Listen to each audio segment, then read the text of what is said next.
สบายดีตอนเสาร์ทุกคนมาเบิ่งอันนี้มันคือผักขะแยงเนาะแล้วเก็บเอาอยู่ให้หน้าเฮาเอามาปลูกไว้ข้างผักขะแยงก็คือต้นมะเขียบต้นมะเขียบเป็นลายคักอีหลีอีดอกแต่ว่าบ่ทันได้ใหญ่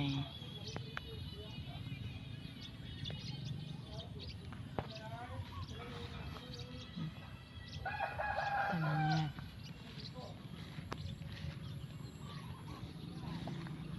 อ๋อ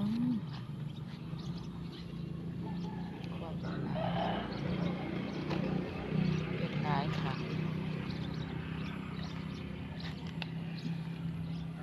เป็นลายคักลายนี่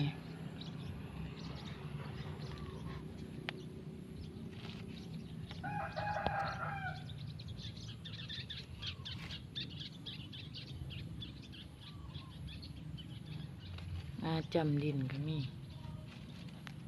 หมาก